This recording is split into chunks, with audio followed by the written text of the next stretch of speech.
قرية العلانة ونسبة الكرد فيها. تتبع قرية العلانة إداريا لمحافظة إدلب في سوريا منطقة حارم ناحية سلقين. العوائل الكردية في هذه القرية هم آل ديبو، آل ياسينو، وهم من عشيرة شيخان، ويبلغ تعدادهم حوالي 1500 شخص. هؤلاء الكرد في هذه القرية فقدوا لغتهم الكردية، لكنهم يقرون ويفتخرون بأصلهم الكردي. معظم الأهالي يعملون بالزراعة وفي مجال الصناعة، وفيها من أصحاب الشهادات. وصلتني هذه المعلومات من أحد أبناء المنطقة وأنا ألقيها بصوتي. أنا علي عبد الله كولو، محام من منطقة درباسية. أتمنى كما يتمنى كل الكرد الناطقين بالكردية أن يتعلم أهلنا الكرد في قرية العلانة لغتهم الكردية، وأن يعلموها لأولادهم، وأن يسموا أولادهم بأسام كردية، فلغتنا الكردية كبقية اللغات هدية من الله، وعلينا أن نتعلمها. دمتم جميع أهل قرية العلانة بكردها وغيرهم من أهالي القرية. قرية الحدادة قرية كردية تتبع إداريا لمحافظة اللاذقية ناحية كنسبة، وتبعد عن كنسبة 3 كيلومتر، وعن مصيف سلمى 17 كيلومتر، وعن اللاذقية 51 كيلومتر. يعمل سكانها بالزراعة والتجارة وتربية المواشي، وعدد سكانها أكثر من 500 شخص. قرية الحدادة كبقية القرى في جبل الكرد أو جبل الأكراد تعرضت لقصف من قبل قوات النظام السوري، قوات الأسد، لذلك تهدمت معظم بيوتها وتهجر أهلها. هم بحاجة إلى مساعدة، لذلك أناشد حكومة إقليم كردستان العراق والإدارة الذاتية لشمال وشرق سوريا وكافة الأحزاب الكردية والكرد من أصحاب رؤوس الأموال بمد يد العون والمساعدة لأهلنا هناك. من عشائر الجبل موشان، أوجان، كيخيا، شيخان. من أسماء أراضيها كروم قدشة، الموشة، نهوي، الزنار، الدكشومة. ومن عائلاتها حجيكو، نبيو، زهرة، ديبو، حمزو، بركات. وصلتني هذه المعلومات من أحد أبناء القرية وأنا ألقيها بصوتي. أنا علي عبد الله كولو، محام من منطقة درباسية. أتمنى كما يتمنى كل الكرد الناطقين بالكردية أن يتعلم أهلنا في الجبل لغتهم الكردية، وأن يعلموها لأولادهم، وأن يسموا أولادهم بأسام كردية، فلغتنا الكردية كبقية اللغات هدية من الله، وعلينا أن نتعلمها. دمتم أهلنا في قرية الحدادة. قرية شيخ سنديان قرية كردية تتبع إداريا لمحافظة إدلب، وتقع في منطقة جسر الشغور، وهي قرية كبيرة عدد سكانها حوالي 4000 نسمة، وكلهم كرد، ولكن للأسف لا يتكلمون الكردية. يعمل سكانها بالزراعة، ويمتلكون أراضٍ على ضفاف نهر العاصي، ويعملون بهذه الأراضي، وهم يشكلون النقطة الأولى لسهل الغاب، أي بداية سهل الغاب. هذه هي معلومات مختصرة عن قرية شيخ سنديان الكردية في محافظة إدلب منطقة جسر الشغور.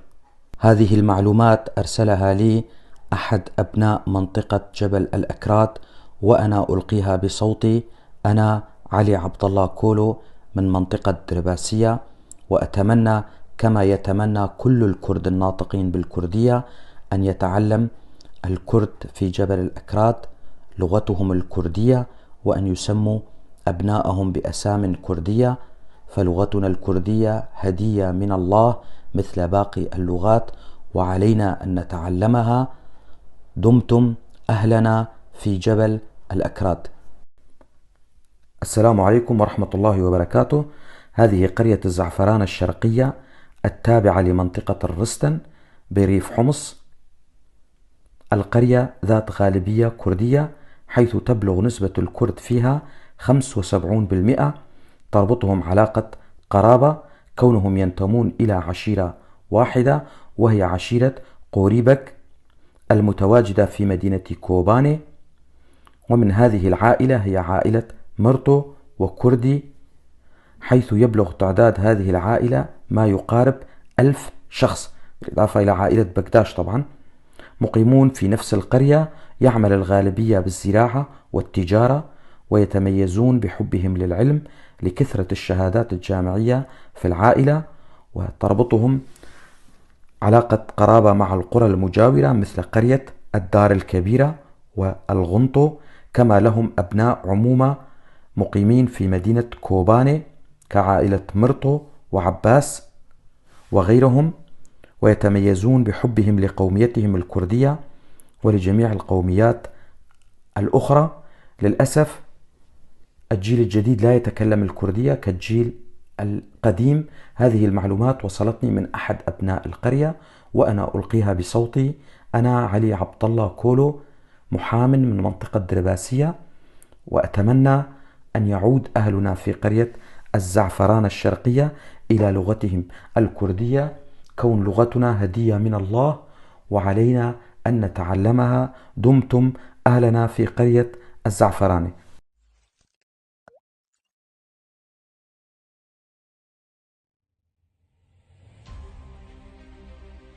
بلدة السرمانية بلدة كردية تتبع إداريا لمحافظة حماة، تقع في منطقة السقيلبية. عدد سكانها حوالي 3000 شخص، كلهم كرد لكنهم فقدوا لغتهم الكردية. معظم سكانها يعمل بالزراعة وتربية المواشي. يملكون أراضٍ زراعية في سهل الغاب، وتسمى هذه الأراضي بمصطلح أهل البلدة بالرخصة. وصلتني هذه المعلومات من أحد أبناء المنطقة الكرد وأنا ألقيها بصوتي. أنا علي عبد الله كولو، محام من منطقة درباسية. أتمنى كما يتمنى كل الكرد الناطقين بالكردية أن يتعلم أهلنا في بلدة السرمانية لغتهم الكردية، وأن يعلموها لأبنائهم، وأن يسموا أبنائهم بأسام كردية، فلغتنا الكردية هدية من الله كبقية اللغات، وعلينا أن نتعلمها وأن نعلمها لأولادنا. دمتم أهلنا في بلدة السرمانية. قرية دوير الأكراد، وهي قرية كردية تتبع إداريا لمحافظة حما. يبلغ عدد سكانها 1000 شخص، كلهم كرد لكنهم فقدوا لغتهم الكردية للأسف. يعملون بالزراعة، والكثير من شبابها قبل العام 2011 كانوا يذهبون إلى دولة لبنان للعمل. فقد هؤلاء الكرد لغتهم الكردية في نهاية العهد العثماني، حيث جمعية الاتحاد والترقي كانت تحارب اللغة الكردية بسبب شوفينيتها، وبعد ذلك جاءت الحكومات السورية المتعاقبة الشوفينية لتكمل مشروع جمعية الاتحاد والترقي، فيفقد كردنا في هذه المنطقة لغتهم الكردية. وصلتني هذه المعلومات من أحد أبناء المنطقة وأنا ألقيها بصوتي. أنا علي عبد الله كولو، محام من منطقة درباسية. أتمنى كما يتمنى كل الكرد الناطقين بالكردية أن يتعلم أهلنا في قرية دوير الأكراد لغتهم الكردية، وأن يعلموها لأولادهم، وأن يسموا أولادهم بأسام كردية، فلغتنا الكردية هدية من الله كباقي اللغات، علينا أن نتعلمها وأن نعلمها لأولادنا. دمتم أهلنا في قرية دوير الأكراد.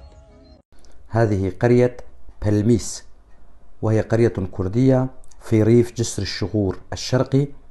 عدد سكانها حوالي 2000 شخص، أغلبهم كرد لكنهم لا يتكلمون الكردية للأسف، بل يتكلمون العربية. يعمل سكانها بالزراعة وتربية الحيوانات، ويهتمون بزراعة الزيتون والليمون على ضفاف نهر العاصي. هذه المعلومات وصلتني من أحد أبناء منطقة جسر الشغور وأنا ألقيها بصوتي. أنا علي عبد الله كولو من منطقة درباسية في محافظة حسكة، وأتمنى كما يتمنى كل الكرد الناطقين بالكردية أن يتكلم ويتعلم أهلنا في جسر الشغور لغتهم الكردية، وأن يعلموها لأولادهم، وأن يسموا أولادهم بأسام كردية، فلغتنا الكردية هدية من الله مثل باقي اللغات، وعلينا أن نتعلمها. دمتم أهلنا في قرية بلميس. السلام عليكم ورحمة الله وبركاته. من ريف جسر الشغور الغربي. نتحدث اليوم عن قرية الحنبوشية التابعة لناحية بدامة. تشتهر هذه القرية بزراعة الأشجار المثمرة مثل التفاح والخوخ والدراغ، وبالإضافة إلى الزيتون.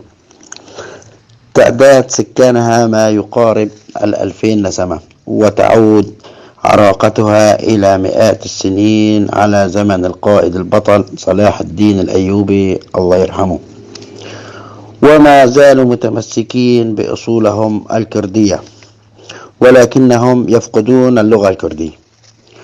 ونذكر لكم بعض العوائل في هذه القرية مثل بيت اللري، بيت حمادو، وبيت العبدو، وغيرهم من العوائل الكثير، علما أن النظام المجرم ما زال يستهدف هذه القرية ويروع سكانها، والحمد لله ما زالوا صامدون بوجه هذا النظام المجرم.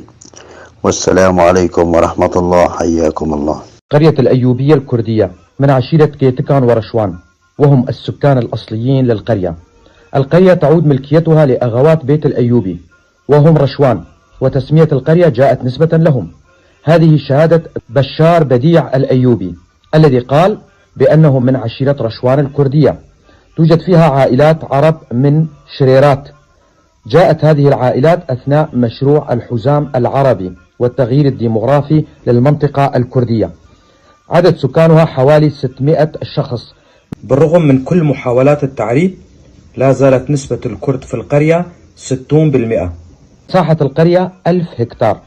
تقع القرية على الطريق الواصل بين أخترين وجرابلس، تتبع لمحافظة حلب منطقة الباب ناحية الراعي.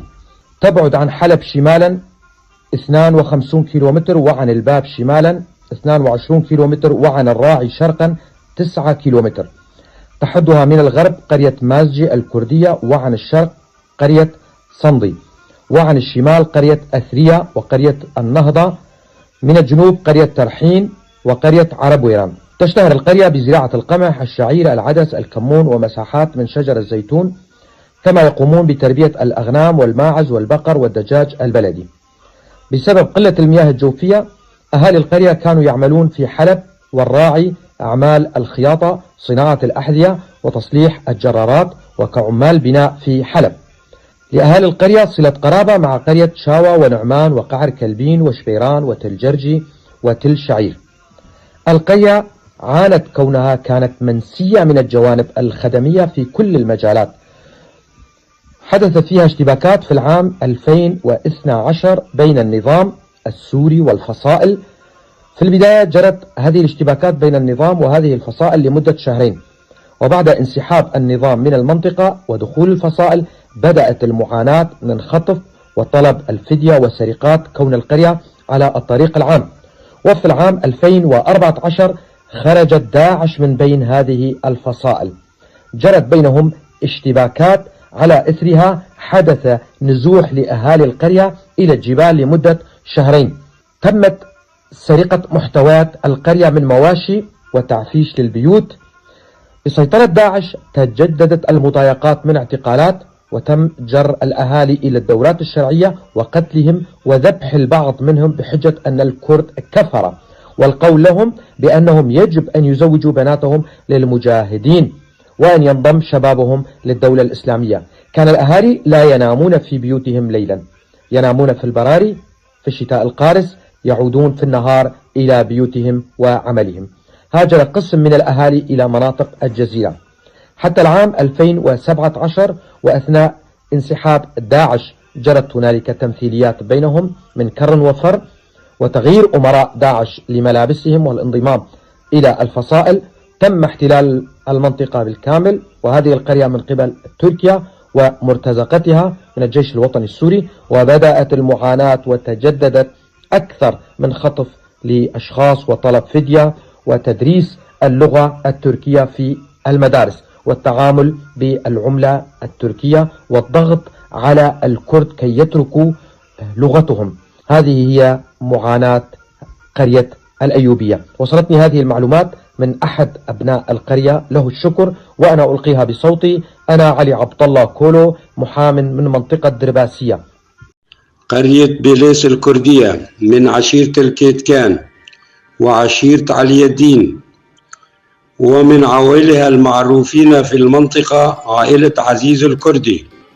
لهم صلة قرابة مع قرى الكردية مثل نعمان وشاوة وتل شعير وتل جرجة وشبيران وقع الكلبين وقرية مريغل وقرى كوبني مثل شيران وحلنجي. عدد سكانها حوالي 1500 نسمة، ومساحة القرية 1300 هكتار. تتبع لمحافظة حلب منطقة الباب ناحية الراعي، تبعد عن حلب شمالا 66 كيلومتر، وعن الباب شمالا 35 كيلومتر، وعن الراعي شرقا 20 كيلومتر، وعن حدود التركية جنوبا 18 كيلومتر. تحدها من جهة الغرب قرية تل الهوى، ومن جهة الشرق قرية تل شعيب، ومن جهة الشمال قرية تل الحجر، ومن جهة الجنوب قرية حليص التركمان. تشتهر القرية بزراعة القمح والشعير والعدس والكمون. في درجة الأولى شجر الفستق الحلبي وشجر الزيتون والعنب والتين، وأيضا تربية المواشي مثل الغنم والبقر والماعز، وتربية دجاج البلدي. وأغلب عوائل يملكون ورشات خياطة ومصانع الأحذية في حلب قبل الأزمة السورية، أي قبل تخريب المدن. وفي عام 2012 عادوا الأهالي إلى القرية من حلب وأسسوا ورشات ومحلات وبناء منازل، ولكن بعد سيطرة الفصائل على المنطقة بدأ المعاناة في القرية من خطف وطلب فدية بحجة دعم الثورة وحجز سياراتهم بحجة تعبئة للثورة. استمر حتى عام 2014، حتى انشق داعش من بين الفصائل وغير ملابسه وأعلامه. بدأ اشتباكات بينهم استمر لمدة 10 أيام. سيطر داعش على القرية، وكان المعاناة تنتظر الأهالي من خطف وذبح وتعليق في ساحات القرية وعلى مفارق الطرق، معلقين مقطوعين الرؤوس لمدة 3 أيام، ورمي جثثهم في أماكن القمامة بدون دفنهم، وجرهم إلى دورات شرعية وسجون بحجة أكراد كفرة مرتدين عن الدين. أغلب سكان القرية ترك القرية وهاجروا إلى مناطق آمنة وإلى تركيا ومنها إلى أوروبا. وبقي كبار السن في القرية حتى عام 2017 أثناء دخول المرتزقة المدعومة من جيش التركي وهروب قسم من داعش، وقسم الأكبر لبس لباس جيش الوطني والشرطة العسكرية وفصائل تركمانية وما زالوا موجودين. والمعاناة مستمرة والضغط على الأهالي، الهدف منه تفريغ القرية وتسكين غرب بدلا عنهم، واستيلاء على أملاكهم وبيوتهم، وتغيير ديموغرافية المنطقة بدعم من الدولة التركية عدو الشعب الكردي. المعلومة من أحد سكان المنطقة، وأنا ألقيها بصوت محمد الأحمد، والشكر للمحامي علي عبد الله كولو. هذه قرية بزيت، وهي قرية كردية تقع في الريف الشرقي لجسر الشغور على أطراف سهل الغاب في محافظة إدلب. يبلغ عدد سكانها حوالي كلهم كرد، يشتغلون بالزراعة وتربية الحيوانات. هذه المعلومات أرسلها لي أحد أبناء ريف جسر الشغور الشرقي، وأنا ألقيها بصوتي. أنا علي عبد الله كولو من منطقة درباسية، وأتمنى كما يتمنى كل الكرد الناطقين بالكردية أن يتحدث أهلنا ويتعلمون لغتهم الكردية في جسر الشغور، وأن يعلموها لأولادهم ويسموا أولادهم بأسام كردية، فلغتنا الكردية هدية من الله مثل باقي اللغات، وعلينا أن نتعلمها. دمتم أهلنا في جسر الشغور. هذه قرية الزعينية، وهي قرية كردية في منطقة جسر الشغور في محافظة إدلب، حيث تبعد عن منطقة جسر الشغور 14 كيلو متر، وعن ناحية بدامة حوالي 7 كيلو متر. عدد سكانها حوالي 500 شخص، كلهم كرد لكنهم لا يتكلمون الكردية للأسف، بالأحرى نسيوا لغتهم الكردية. يمر بها نهران وهما الزعينية والفشون. القرية تشتهر بزراعة الخوخ والتفاح والخضروات. من عائلاتها حاج سليمان، الليري، والحسين. هذه المعلومات وصلتني من أحد أبناء منطقة جسر الشغور وأنا ألقيها بصوتي. أنا علي عبد الله كولو، منطقة درباسية في محافظة حسكة. أتمنى كما يتمنى كل الكرد الناطقين بالكردية أن يتكلم أهلنا في جبل الأكراد، منطقة جسر الشغور، قرية الزعينية بلغتهم الكردية أن يتعلموها ويعلموها لأولادهم، فلغتنا الكردية مثل باقي اللغات هدية من الله، وعلينا أن نتعلمها وأن نسمي أولادنا بأسام كردية. دمتم أهلنا في قرية الزعينية. قرية السكاوية تقع في الجهة الشمالية الشرقية من بلدة أبو قلقل التابعة لمدينة منبج. يوجد فيها حوالي 1000 نسمة كرد، كلهم كرد والباقي عرب، يعملون بالزراعة وتربية المواشي، ولا يتكلمون اللغة الكردية نظرا لوجودهم بين القرى العربية، وأغلبهم من بيت سليمان من عشيرة كيتكان. قرية خربة الجامع، وهي قرية كردية تتبع لناحية حرب نفسه في محافظة حماة، وتبعد عن مدينة حماة حوالي 30 كيلومترا باتجاه الغرب. عدد البيوت حوالي 400 بيت، وعدد السكان 1500 شخص يتكلمون اللغة الكردية. يعمل سكانها بالزراعة، وتشتهر القرية بزراعة أشجار الزيتون. من العائلات الموجودة في هذه القرية آل حمو وعبدو ويوسف وشبلي وخليل والجعبو. ومن شخصيات عائلة جعبو الأستاذ أحمد الجعبو أبو حسام. كل الشكر لأهالي القرية كونهم حافظوا على لغتهم الكردية. دمتم بخير أهلنا في قرية خربة الجامع. قرية كبانة، وهي قرية كردية تابعة إداريا لناحية كنسبة، والتابعة بدورها لمديرية منطقة الحفة في محافظة اللاذقية. اسم القرية اسم كردي خالص، وأعتقد أنه متحور عن كافاني، والتي تعني ربة المنزل. عدد البيوت أكثر من 1000 بيت، وعدد السكان يتراوح بين 7 إلى 9 آلاف نسمة. كلهم كرد، لكنهم فقدوا لغتهم الكردية منذ زمن الاحتلال العثماني، حيث كان يحارب اللغة الكردية في نهاية هذا العهد. وبعد ذلك نتيجة سياسات الحكومات السورية الشوفينية المتعاقبة فقد هؤلاء الكرد لغتهم الكردية. في أواخر سبعينيات القرن الماضي حدث نزوح بسبب البعد عن مركز المدينة، والنزوح كان باتجاه مدينة اللاذقية وجسر الشغور. تشتهر القرية بزراعة أشجار التفاح وزراعة أشجار التبغ، ويقومون بتربية المواشي والتحطيب وصناعة الفحم.